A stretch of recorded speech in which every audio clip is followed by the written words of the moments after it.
Sheela's 5 stars kitchen. இன்னைக்கு நம்ம கிச்சன்ல பார்க்க போற ரெசிபி ஒரு சாம்பார் ரெசிபி. சாம்பார் எப்படி டேஸ்டா நல்லா வாசனையா மணமா எப்படி வைக்கிறது அப்படின்றத பார்த்துக்கலாம். அதுக்கு நான் வந்து 150 கிராம் துவரம்பருப்பு கழுவி எடுத்து வச்சிருக்கேன். ஸ்டவ்ல குக்கர் போட்டு வெந்நீர் கொதிக்க வச்சிருக்கேன். இதுல இந்த துவரம்பருப்பை சேர்த்துருவோம்.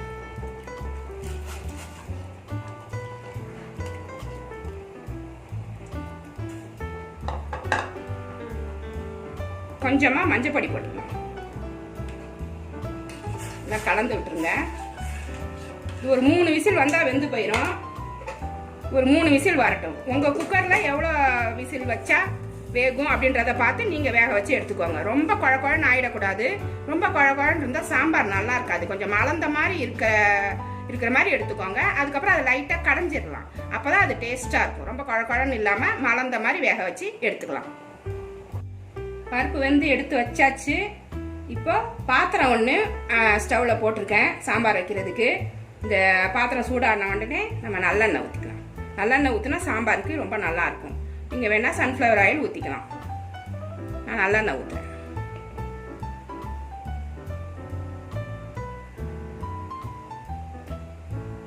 ஊற்றிட்டேன். இது எண்ணெய் காயட்டும். கடுகு போட்டுக்கலாம்.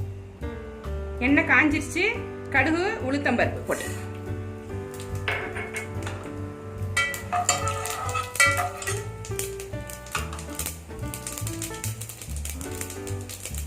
கடுகு வெடிச்சிருச்சு. கருவேப்பிலை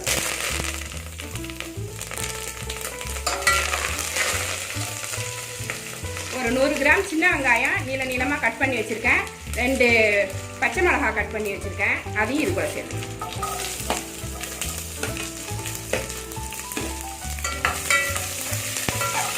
இது நல்லா வதங்கின உடனே தான் தக்காளி சேர்க்கணும்.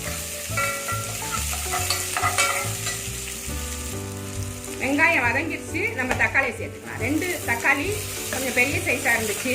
கட் பண்ணி இதை சேர்த்துக்கலாம்.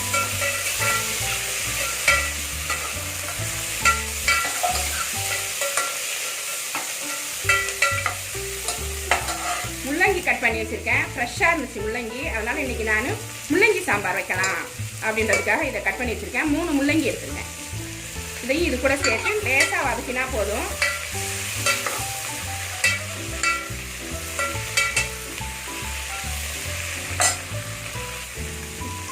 இப்ப காய் வேகிறதுக்கான தண்ணியை சேர்த்துக்கலாம்.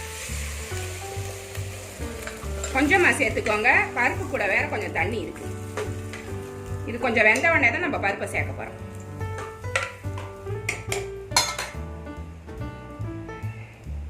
கொஞ்சமா மஞ்சள் பொடி போட்டுக்கலாம். ஏற்கனவே நம்ம சாம்பார் பொடியிலையும் இருக்கும் மஞ்சள் பொடி. அதனால இதுக்கு கொஞ்சமா சேர்த்தாலே போதும். மஞ்சள் பொடி போட்டு நல்லா வேகணும்.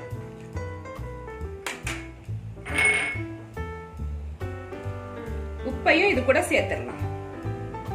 ஒரு 2 ஸ்பூன் உப்பு போடுறேன். குழம்புக்கு தேவையான உப்பை நான் போடுறேன். அப்புறமா செக் பண்ணிட்டு தேவையான உப்பா வேணும்னா போட்டுக்கலாம். இதில் நல்லா கலந்து விட்டுக்கலாம். காய் வேகட்டும். முள்ளங்கி வெந்துருச்சு. இப்ப நம்ம பருப்பை இதை கூட சேர்த்து காய் வெந்ததுக்கு அப்புறமா தான் புளி தண்ணியும் சேர்க்கணும். ஒரு நெல்லிக்காய் சைஸ் புளி ஊற வச்சு கரைச்சி எடுத்து வச்சிருக்கேன். இது கூட சேர்த்துக்கலாம். ஏற்கனவே 2 தக்காளி போட்டிருக்கோம். அந்த புளிப்பு வேற இருக்கும். அதனால கொஞ்சமா புளி போட்டுக்கிறேன். உங்களுக்கு வேணா கொஞ்சம் அதிகமா போட்டுக்கலாம். இந்த சமயத்துல சாம்பார் பொடியை சேர்த்துக்கலாம். சாம்பார் பொடி இறக்கிறதுக்கு கொஞ்சம் நேரத்துக்கு முன்னாடி சேர்த்தா போதும். ஏன்னா இது போட்ட உடனே குழம்பு வந்து திக்காயிடும். நான் 2 ஸ்பூன் சேர்க்கிறேன். பத்தலைன்னா அப்புறமா நான் சேர்த்துப்பேன். இதை டேஸ்ட் பண்ணி பார்த்துட்டு தான் காரம் எப்படி இருக்குன்னு பார்த்துட்டு நான் எவ்வளோ தேவையோ சேர்த்துப்பேன். இது போட்ட உடனே குழம்பு திக்கா போயிடும். சாம்பார் நல்லா கொதிச்சிருச்சு. காயெல்லாம் வெந்துருச்சான்னு பார்த்துருவோம். உப்பு உரப்பு எல்லாமே இப்போ செக் பண்ணிக்கலாம். உப்பு உரப்பு எல்லாமே கம்மியாக இருக்கு அப்படின்னா இப்போ இந்த சமயத்தில் சேர்த்தா சரியா இருக்கும். எல்லாமே சரியா இருக்கு.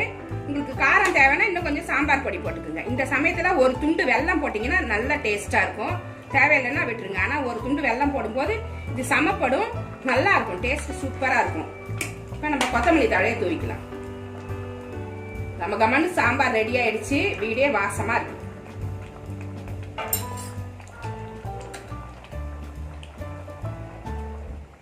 2 ஸ்பூன் நெய் போட்டு நல்லா வாசனையாக இருக்கும். நெய் போட்டிங்கன்னா ஸ்டவை நிறுத்திட்டு நெய் போட்டு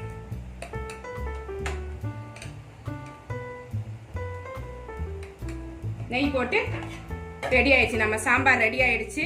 சூப்பராக இருக்கும். முள்ளங்கி சாம்பார் இப்போ சூப்பராக கமகமன்னு ரெடி ஆயிடுச்சு. இது சாதத்துக்கு மட்டும் இல்லை, இட்லி தோசைக்கும் சூப்பராக இருக்கும். இதை உங்கள் வீட்டில் ட்ரை பண்ணி பாருங்கள். ரொம்ப நல்ல ரெசிபி. இந்த ரெசிபி உங்களுக்கு பிடிச்சிருந்துச்சுன்னா என்னோட சேனலை சப்ஸ்கிரைப் பண்ணி வச்சுக்கோங்க. அடுத்தடுத்து போடுற வீடியோ உங்களுக்கு வரும். மறக்காமல் பெல் ஐக்கானையும் அழுத்திக்கோங்க. லைக் பண்ணுங்கள், ஷேர் பண்ணுங்கள். இவ்வளோ நேரம் என்னோட வீடியோவை பார்த்த எல்லாருக்குமே நன்றி. தேங்க்யூ.